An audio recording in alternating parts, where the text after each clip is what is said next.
Assalamualaikum warahmatullahi wabarakatuh. Halo semuanya, saya Krisara Nirwana dan saat ini saya sedang bersama salah seorang guru yang akan diwawancarai mengenai tugas dan peran guru secara lebih mendalam. Mungkin boleh perkenalan dulu Ibu.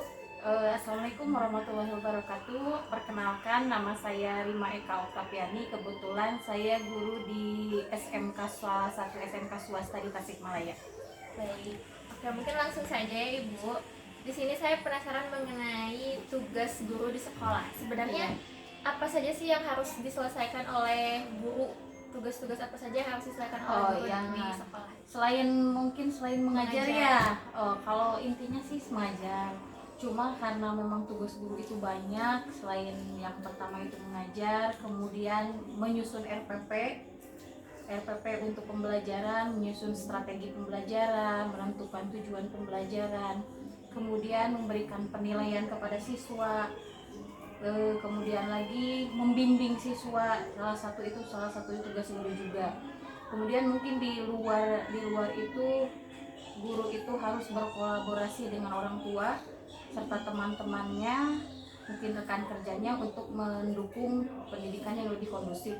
Serta mungkin ada banyak tugas tambahan seperti pembina OSIS, pembina ekstrakurikuler dan lain-lainnya. Mungkin itu salah satu dari tugas guru. Selain mengajar, mungkin ada administrasi dan di luar itu yang harus diselesaikan. Kalau menurut Ibu sendiri yang paling sulit dari semua tugas yang disebutkan tadi itu apa? Kalau paling sulit sih sebenarnya mengajar, bukan masalah membuat paham siswa atau tidak, tetapi mungkin lebih ke pendalaman karakteristik siswa. Jadi mengenal siswa itu yang lebih sulit, dan membuat siswa mau belajar itu yang paling sulit. Apalagi di matematika sendiri ya. Kalau matematika kan kesannya horor gitu ya, kesannya horor. Jadi bukan hanya bagaimana siswa mau belajar, itu yang sulit itu mau belajar, mau nggak masuk ke pelajaran matematika. Kalau masalah pemahaman sih itu mah masalah nomor keberapa lah, bisa atau tidaknya itu mah. Yang penting datang dulu aja ke kelas. Kalau bagaimana tanggapan Ibu nih tentang beban tugas yang harus diselesaikan? Kan pasti banyak banget beban-beban tugas yang diperoleh ya oleh guru itu. Kalau misalkan mengenai beban tugas sih, ada banyak guru yang merasa memang terbebani dengan berbagai administrasi di luar pembelajaran seperti itu. Tapi mungkin ada juga sebagian yang guru yang merasa bahwa itu adalah tugas yang memang harus dikerjakan. Yang mungkin menjadi tantangannya adalah bagaimana tugas-tugas itu bisa diselesaikan, tugas di luar pembelajaran ya, tetapi tidak lupa pada tujuan pembelajaran di kelas. Jadi tugas-tugas itu tidak sampai melupakan tugas kita sebagai pengajar di kelas. Lalu kalau Ibu dalam kan siswa itu pasti karakternya dan pemahaman itu berbeda-beda ya. Kalau Ibu sendiri nih bagaimana untuk mengatasi hal tersebut? Yang pertama itu kalau misalkan di sekolah yang saya ajar ya, yang pertama itu harus pendekatan personal dulu. Personal karena memang mereka itu lahir dari keluarga yang berbagai karakteristik yang sangat unik, apalagi dengan keadaan ekonomi yang rata-rata menengah ke bawah gitu ya, terus IQ yang menengah ke bawah, tidak seperti SMK atau SMA favorit lainnya. Jadi mungkin yang pertama itu adalah pendekatan personal. Jadi bagaimana orang tua memperlakukan anak di rumah itu kan akan berpengaruh nantinya dalam pembelajaran di kelas. Kemudian dalam pemahaman mungkin ada salah satu nanti dalam pembelajaran itu di awal kita mengadakan tes diagnostik awal untuk mengetahui sejauh mana pemahaman siswa. Jadi dari sana kita bisa memetakan siswa dalam pembelajaran. Kalau mengenai kurikulum pembelajaran sekarang, menurut Ibu sudah efektif atau belum nih? Karena kan seperti yang kita tahu ya, Indonesia itu setiap ganti menteri itu selalu ganti ya. Itu bagaimana? Ya, kalau kurikulum ya memang itu gimana ya, berbeda-beda pendapat ya sesuai dengan karakteristik sekolahnya. Terkadang ada sekolah yang memang tidak sesuai dengan kurikulum yang sekarang dilaksanakan, tapi tidak sesuai dengan di lapangan. Nah, yang menjadi tantangannya mungkin perubahan kurikulum yang sangat cepat itu terhadap guru yang misalkan udah senior. Kadang misalkan tantangannya sekarang harus bisa teknologi, kan tidak mungkin ya cepat itu.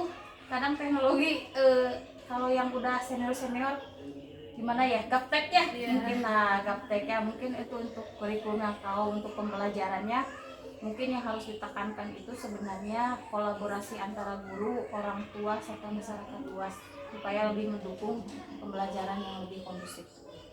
Kalau ibu sendiri dalam metode pembelajaran yang biasanya disampaikan kepada siswa itu biasanya seperti apa? Kalau metodenya sih sebenarnya susah kalau di SMK yang saya sendiri mengajar, karena memang itu tadi IQ-nya mungkin dari rata-rata ke bawah ya, dari rata-rata ke bawah, terus kemudian keadaannya yang tidak memungkinkan dari rata-rata ke bawah. Jadi sama saja yang tadi pendekatannya. Mungkin yang pertama itu kita harus tahu karakteristik anaknya seperti apa dulu dengan menggunakan biasanya ada tes diagnostik awal. Jadi sebelum pembelajaran kita mengadakan tes diagnostik. Itu yang pertama itu untuk mengetahui kemampuan siswa. Kemudian ada tes diagnostik untuk mengetahui gaya belajar siswa. Nanti dari sana kita bisa memetakan siswa mana misalkan dikelompokkan, siswa yang kemampuannya sedang, rendah, atau misalkan sudah berkelanjutan gitu. Jadi kelompok-kelompokan nanti akan dibuat sebuah kelompok belajar. Nah seperti itu biasanya. Jadi sistemnya tuh setiap anak belajarnya berbeda-beda. Iya, kadang ada yang berbeda tergantung dengan kemampuannya. Tapi itu memang tidak tiap hari karena memang susah. Karena memang sudah satu kelas kan, ini yang ini yang ini, ini yang ini. Tetapi kita coba. Memang tidak tiap hari, tapi coba di pelajaran-pelajaran tertentu, meskipun tidak tiap hari dilaksanakan. Ini banyak banget kan anak sekarang tuh rata-rata gak mau jadi guru gara-gara mereka tuh pikir gajinya tuh kecil gitu. Iya. Menurut ibu sendiri mengenai kesejahteraan guru itu seperti apa? Kesejahteraan mungkin ukurannya gaji ya. Ukurannya gaji. Nah itu sebenarnya untuk masalah gaji mungkin dari beberapa faktor. Yang pertama status kepegawaian, yang kedua mungkin dari status sekolahnya. Kalau status kepegawaian, kalau PNS mungkin udah tahulah ya, mungkin sejahtera lah gitu ya.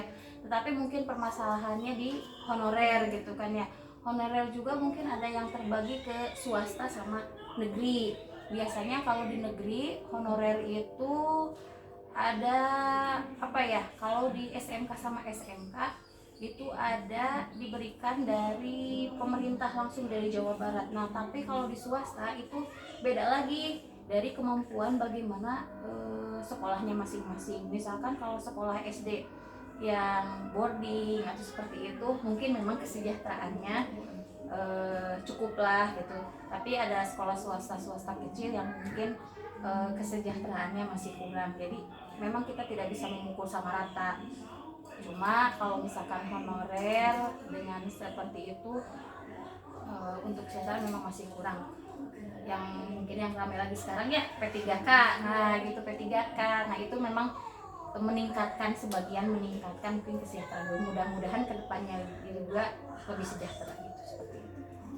Yang terakhir ibu, kalau misalnya di sistem pendidikan apakah ada yang pengen ibu ubah gitu, kalau misalnya seandainya bisa, dan itu apa dan kenapa? Kalau berubah sih mungkin pendidikan kurikulum yang sekarang itu sudah berubah ke arah yang lebih baik, dan itu menjadi patokan untuk keberhasilan pendidikan. Dulu mungkin beranggapan, saya pernah punya pemikiran bahwa bisa nggak sih kalau ujian itu tidak hanya tes tulis atau lisan saja gitu kan ya, ada kemampuan lain yang dilihat, misalkan kemampuan anaknya, pemikiran logis yang mungkin sekarang yang terjadi sekarang itu ya. Kurikulum sekarang mungkin lah udah bagus, yang perlu mungkin diperbaiki mungkin lah masalah kesejahteraan saja. Terus kemudian kalau bisa itu masalah administrasi, beban administrasi dikurangi, karena memang beban administrasi itu kadang sampai lupa mengajar, harus harus mengejar administrasi yang tertinggal itu. Apalagi sekarang harus sertifikat, harus guru 1 bulan ini harus punya sertifikat yang harus diupload di PMM gitu. Jadi mudah-mudahan ada perubahannya dalam kesejahteraan sama beban guru itu mengenai administrasi diperingan.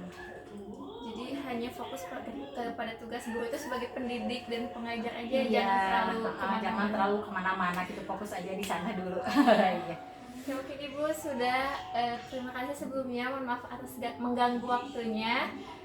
Dan ternyata peran dan tugas guru itu lebih dari sekedar mengajar, membimbing ya, bahkan harus tahu soal RPP, modul ajar, segala macam. Dan kita juga ternyata sebagai guru tuh harus mengetahui karakteristik siswanya terlebih dahulu ya sebelum mulai pembelajaran. Oke, mungkin sekian dan terima kasih. Wassalamualaikum warahmatullahi wabarakatuh.